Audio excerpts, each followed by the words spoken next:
Hello po mga ka-farmers, isang mapagpalang araw pong muli sa ating lahat. Dahil sa araw na ito ay atin nang lulutuin ang karneng tumubo sa lupa, ang kabuting nakakagamot sa gutom.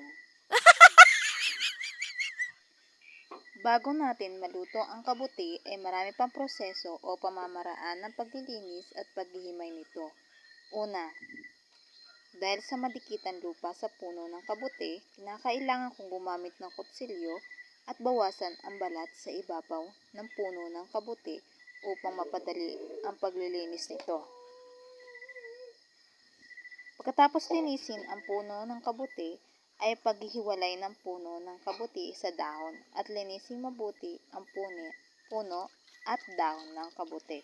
Mas maganda kung may gripo, mas nalilinisan ang ilalim ng dahon ng kabuti.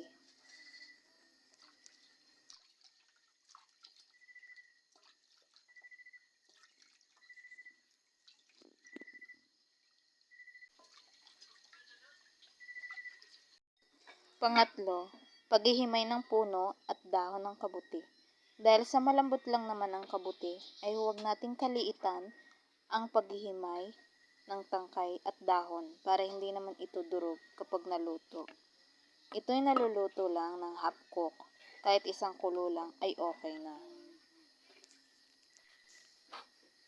Yan lang po mga ka-farmers, sana'y marami po kayo natutunan. Thank you for watching. Bye-bye!